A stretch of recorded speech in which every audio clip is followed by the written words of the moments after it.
Jovem Pan Saúde. Olá, Jovem Pan Saúde no ar, bem-vindo, bem-vinda a mais um programa. Eu sou Lívia Zanolini e nessa semana vamos falar sobre dengue, que segue preocupando, infelizmente. Especialmente devido ao sorotipo 3, que volta a circular aqui no Brasil com o primeiro registro do ano no Rio de Janeiro. Em todo o ano passado, o país registrou mais de 6 milhões de casos prováveis de dengue, o maior número da série histórica. Com a vacinação aqui no país ainda bastante restrita, a prevenção continua essencial. Para a gente falar mais sobre esse assunto, eu recebo aqui, no Jovem Pan Saúde de hoje, a doutora Rosana Richman, infectologista do Grupo Santa Joana. Doutora, bem-vinda, obrigada pela presença. Imagina, é um prazer estar aqui com você. Obrigada pelo convite. Muito assunto pela frente. Opa! E também à distância, doutor Marcelo Nilbauer, infectologista e membro do Colégio Médico Brasileiro de Acupuntura, a quem também agradeço a participação. Doutor, bem-vindo. Eu que agradeço a oportunidade de conversar com o seu público. Vamos começar aqui com a doutora Rosana aqui no estúdio. Doutora, antes de começar a gravar já falávamos, né? Entra ano, sai ano, parece assunto repetitivo e mas é porque precisa ser. Preocupação muito grande com o avanço da dengue no ano passado e para esse ano a preocupação continua.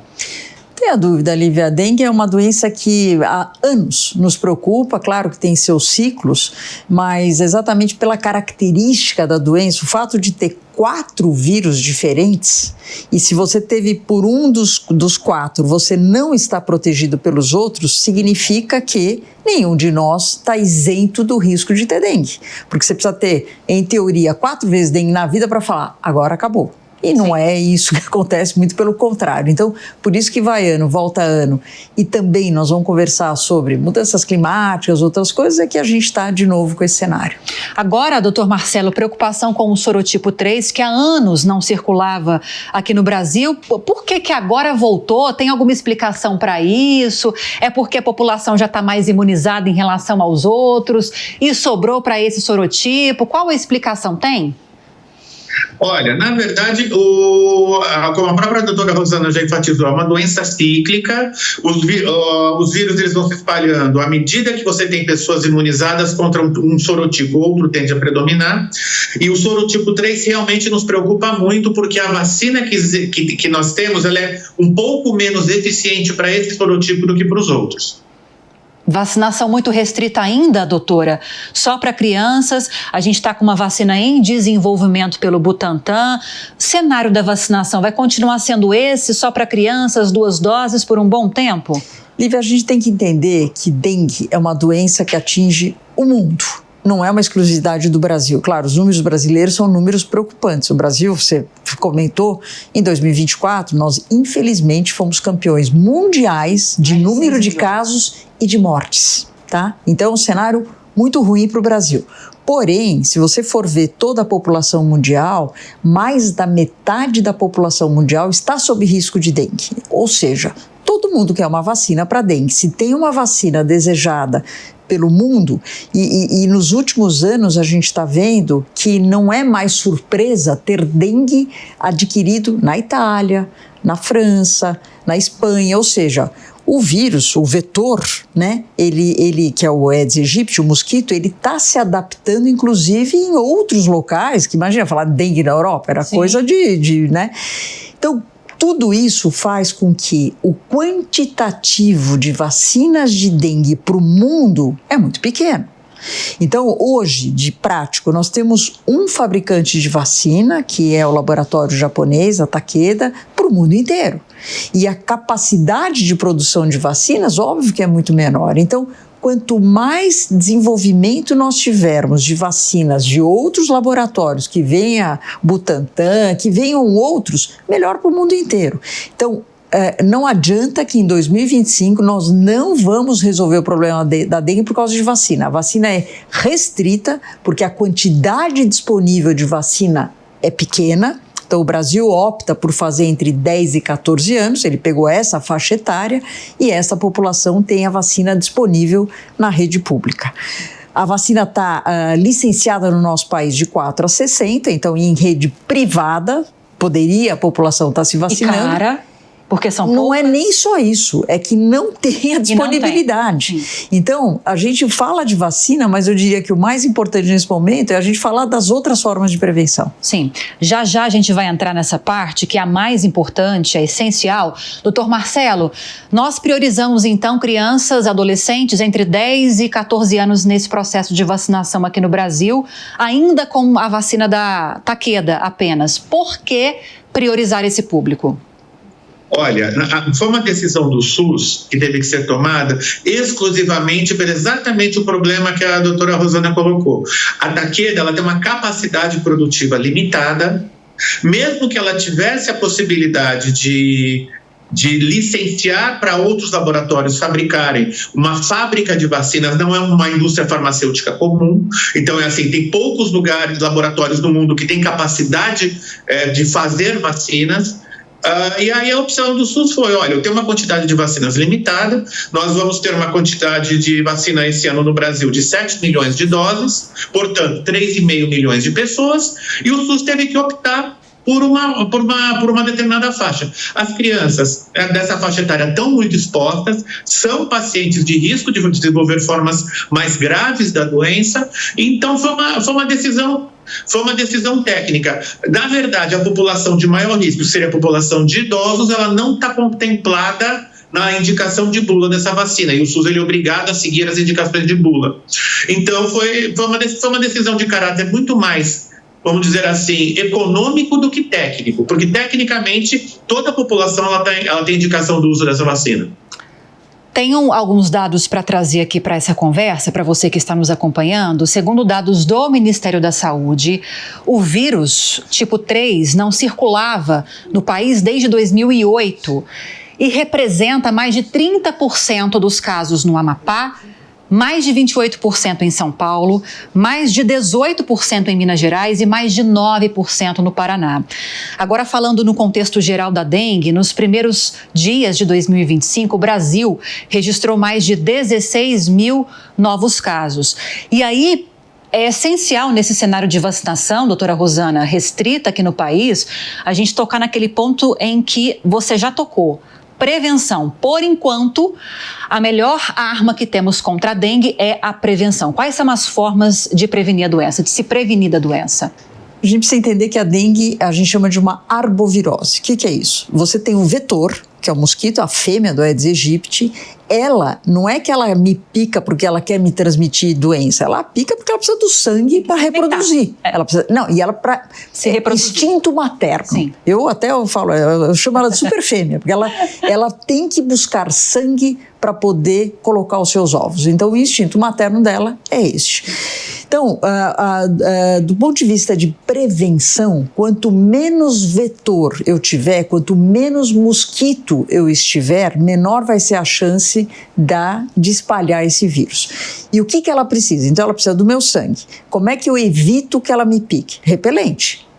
Certo? Se ela precisa do meu sangue, eu passo repelente. Sempre a última camada é o repelente, porque exatamente ele repele pelo odor. Depois então, hidratante se você... seria. Você passou hidratante, a última é o repelente. Passou filtro solar, a última é o repelente. Sempre, tá? Então, nas áreas expostas, o repelente é a última camada. Sim. Segunda coisa, ela é atraída também por odor, então você deve usar roupas claras. Roupas escuras no verão, a gente sua mais. E com isso atrai mais o mosquito. Então, roupas claras, de preferência manga comprida. Nós mulheres, em geral, a gente fala, as mulheres são mais picadas. Ela é atraída pelo perfume. Então, normalmente a gente usa mais perfume do que os homens. Então, com isso também a gente acaba... Então, assim, esse tipo de prevenção é para evitar a picada no mosquito. Para evitar o mosquito em si, daí ela gosta de colocar os seus ovos em lugar onde tem água. Então, qualquer entulho, qualquer coisa, choveu, fica aquela água empoçada em vários locais, é ali que ela vai colocar os seus ovos. Então, quanto mais limpo a gente deixar, seja os terrenos, seja... o Aedes aegypti, ele não voa muito longe. Os estudos mostram, ele voa no máximo 1 quilômetro e pouco. Então, é peridomicílio. O mosquito que vai picar a gente é aquele que está morando perto da nossa casa. Então, quanto menos reservatórios para a compostura dos ovos eu deixar na minha região, melhor para todo mundo. Então, do ponto de vista das ações que nós, cidadãos comuns, podemos fazer são essas. E daí tem as ações de governo, né? Que é a história de colocar inseticida, de vaporizar inseticida, que vai pegar os mosquitos que estão voando, é a história de soltar no ambiente aqueles mosquitos infectados com o Wolbachia, acho que você já ouviu falar disso, que é uma bactéria, você solta na natureza mosquito infectado por Wolbachia, que é uma bactéria, essa bactéria impede que o mosquito, que a fêmea, faça o ciclo do vírus dentro dela. Então, eu já ouvi falar do processo, mas não sabia que o nome da bactéria era esse. Como é, doutor? Wolbachia, com W. É chique o nome. Mas pena que o mosquito é tão ruim, mas que precisa da bactéria para ser combatido. Para isso, ela deixa de fazer o ciclo dentro do interior do mosquito. Então, tudo isso são ações, e claro, e a vacina, mas o que eu quero é falar para você que é multifatorial. Não adianta a gente fazer só vacina, só Wolbachia, não. É todo mundo junto no combate da dengue. Multifatorial, doutor Marcelo, e é importante tocar nesse ponto de que o mosquito está na região. Talvez você vai ser picado, falo você não senhor, tá? Você que está acompanhando, qualquer um de nós. Podemos ser picados por um mosquito que foi gerado, vamos colocar assim, que saiu de um ovo que eclodiu do vizinho, por exemplo. Exato. Então, assim, a gente tem que tomar os cuidados, tem que ter consciência, sermos cidadãos, não só para cuidar de nós mesmos, da nossa família, mas também das pessoas que estão ao nosso redor. Mais alguma dica importante que o senhor gostaria de destacar nesse quesito prevenção? Olha, o mosquito, como a própria Rosana já enfatizou, ele precisa de água parada, e a água originalmente tinha que ser uma água limpa, por isso a água da chuva sempre foi o ideal, e a gente tem que evitar os criadouros no nosso ambiente, seja na nossa casa, seja no entorno da nossa casa. Isso é uma questão de consciência. Só que o que acontece? O mosquito, ele é um ser vivo, como todo ser vivo, ele evolui e se adapta. Hoje, ele está muito menos exigente do que ele estava há alguns anos. Então, a água já não precisa ser tão limpa assim. Então, o cuidado ele precisa ser redobrado, a atenção com a casa precisa ser muito atenta. Eu vou contar uma situação para vocês que eu acabei vivenciando na minha família, que foi muito interessante. A minha mãe, ela mora em Campinas, numa chácara, uma rua de chácaras.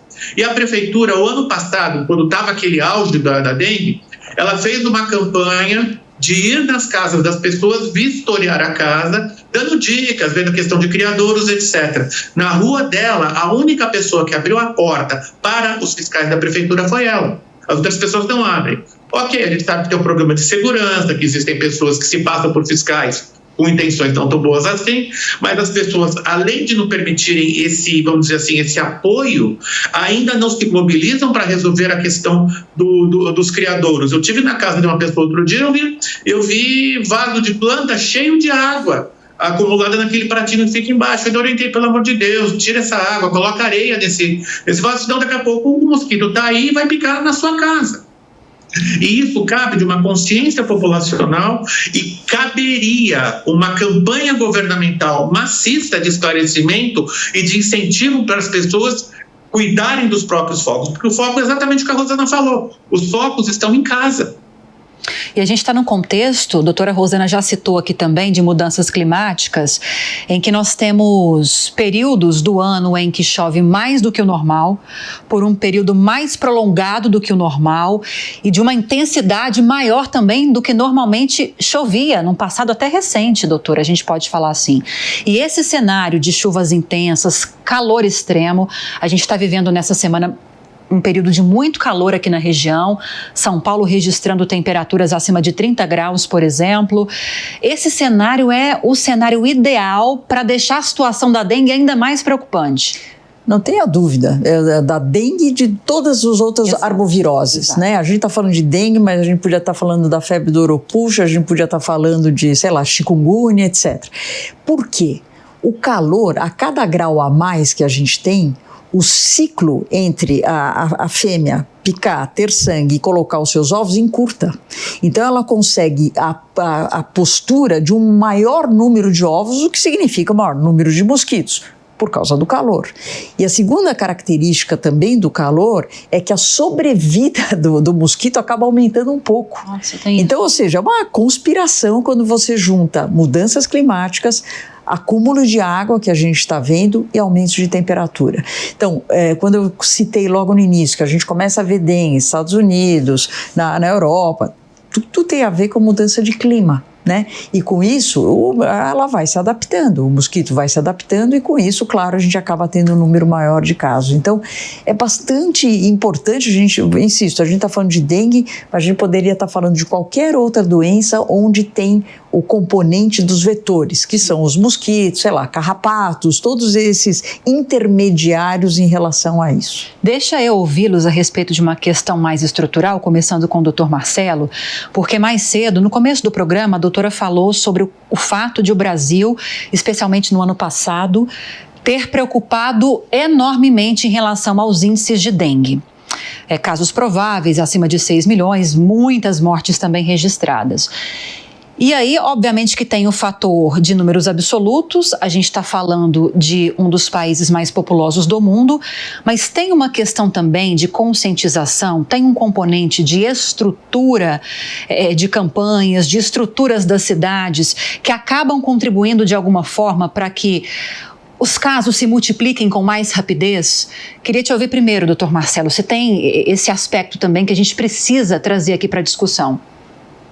Olha, com certeza, não só nas campanhas educativas, acho que é muito importante a presença governamental maciça, mas também nas ações de fiscalização, nas ações de combate aos focos de reprodução do mosquito, nas ações, como a própria Rosana já citou, de pulverização de inseticida, ou então o uso desses mosquitos infectados com essa bactéria.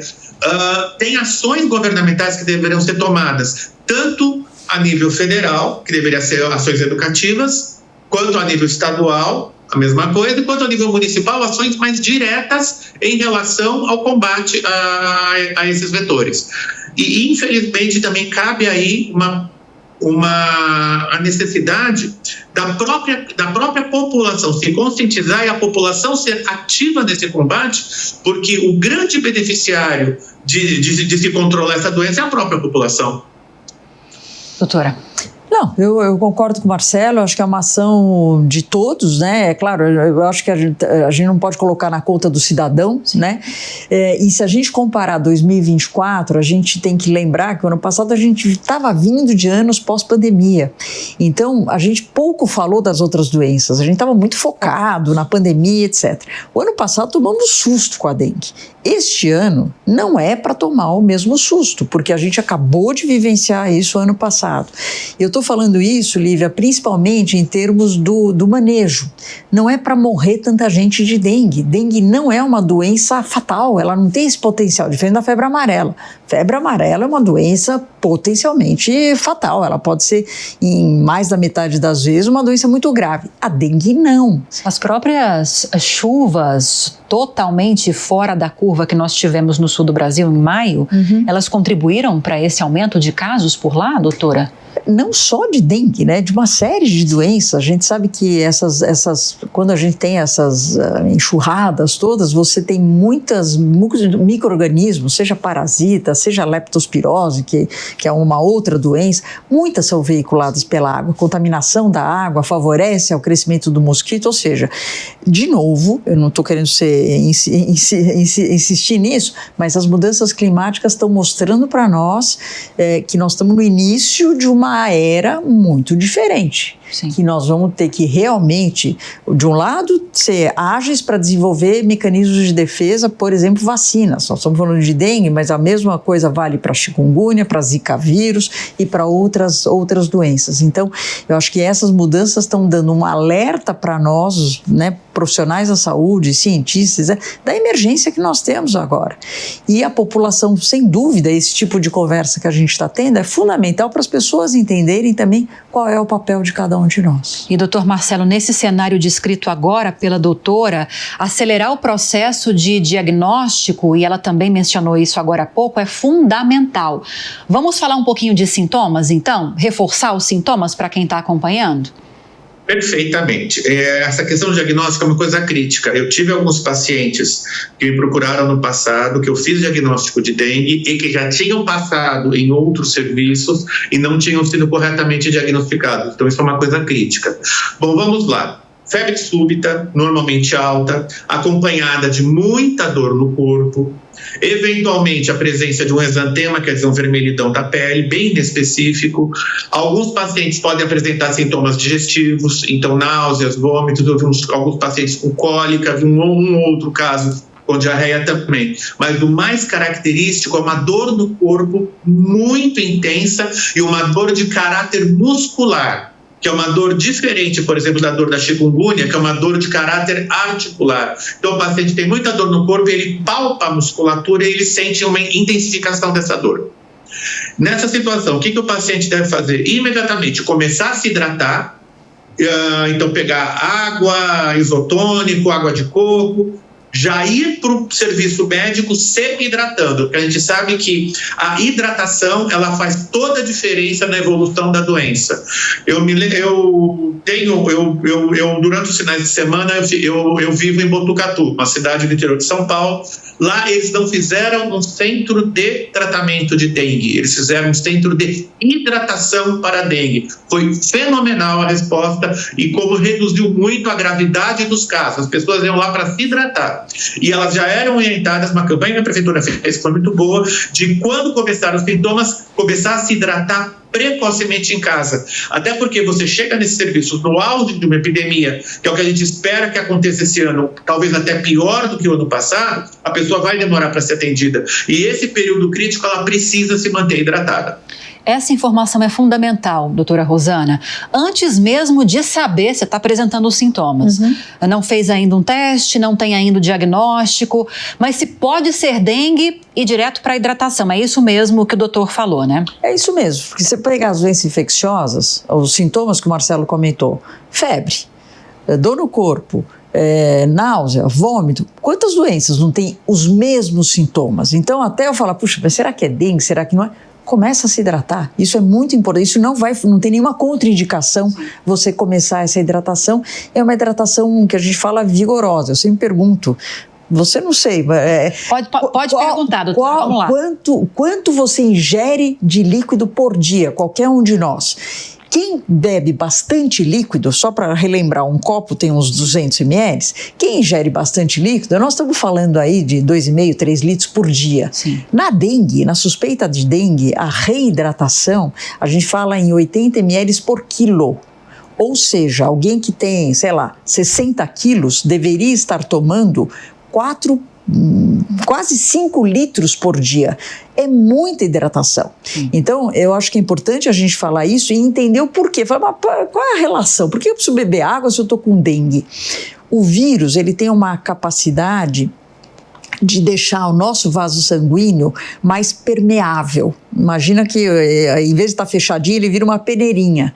Então, o líquido que está dentro da nossa corrente sanguínea para levar sangue para o nosso corpo, ele começa a sair, ele começa a extravasar. Então, eu preciso repor esse líquido para você não ter as complicações da dengue. Entendi. Então, isso não dura muito. A dengue é uma doença que tem um ciclo relativamente curto, mas é super importante que a gente faça isso nesse início. Nesse quesito diagnósticos, doutor Marcelo, como é que o Brasil está? Eu sei que o Brasil tem realidades tão diferentes entre os estados, entre as regiões, mas estamos bem abastecidos de testes, por exemplo? Não sei se o senhor tem essa informação. Olha, o ano passado a gente teve problema de falta de testes, exatamente porque a gente teve uma epidemia sem precedentes, né? Foi uma coisa muito louca. Eu não sei te dizer o quanto que o governo se preparou para a epidemia que nós esperamos esse ano. Eu espero que ele tenha se preparado. Entretanto, isso não é tão crítico. Por quê? Na vigência de uma epidemia, se eu tenho um caso típico, e saber se é dengue ou saber se é outra patologia, eu não vou ter uma mudança muito grande de conduta, porque afinal de contas o tratamento é um tratamento sintomático, não existe um antiviral que eu possa indicar nessa situação. Mas é muito importante, durante uma epidemia, eu estou tendo um caso que ele é muito típico de dengue, eu vou tratar como dengue até se prova em contrário, quer dizer, hidratação, preferencialmente oral, se o paciente não estiver conseguindo ingerir na quantidade adequada hidratação endovenosa, controle da dor, controle da febre. Isso, independente da origem daquela doença, vai ter que ser feito fundamentalmente.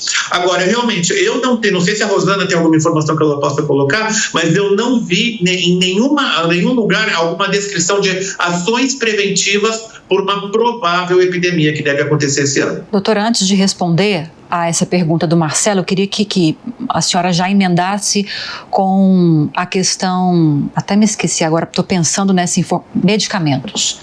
Existem medicamentos que, em hipótese alguma, podem ser ingeridos no caso de dengue, né? Essa orientação também é importante, queria te ouvir sobre isso. É fundamental, porque ou seja, automedicação, nós estamos falando de autohidratação, mas a automedicação é sempre bom evitar, né, Lívia? Porque assim como eu já falei que tem esse fenômeno de você poder favorecer a complicações hemorrágicas, a complicações de dessangramento, principalmente se é o teu segundo episódio de dengue.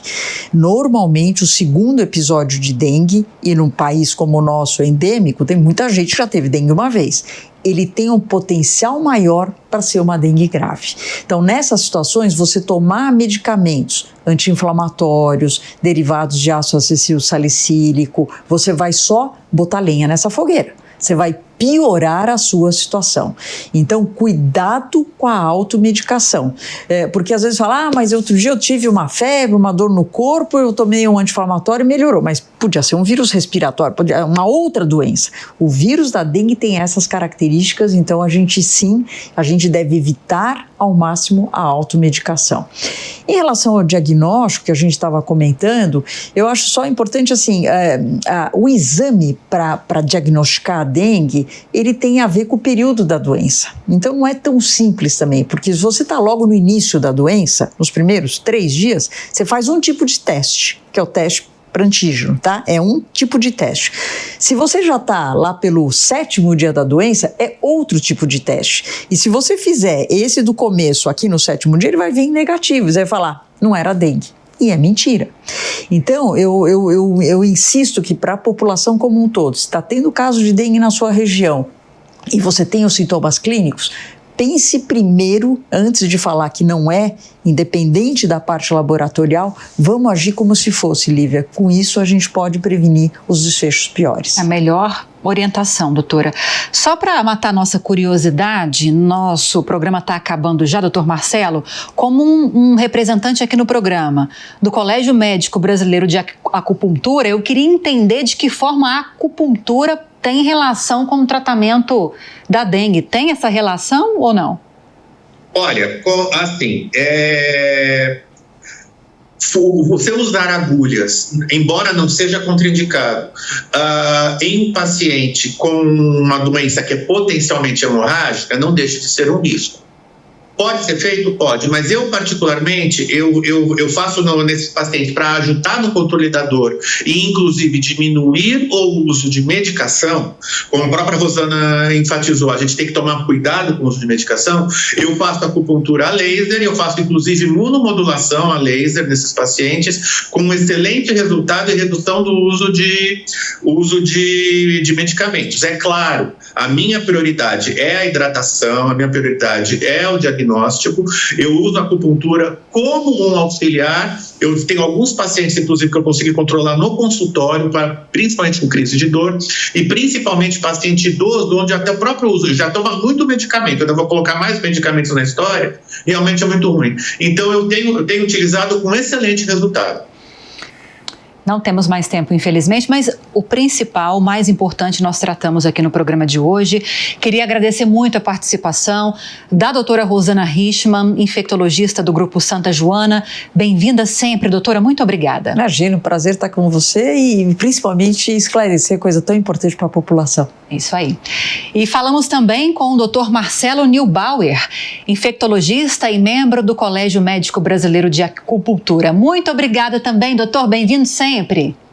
Muito obrigado, eu agradeço o convite e queria dizer que eu me senti muito honrado em dividir uma mesa com a Rosana, infectologista que eu sou fã há muitos anos. Opa, obrigada. Imagina eu como jornalista, então. Muito obrigada pela participação de vocês.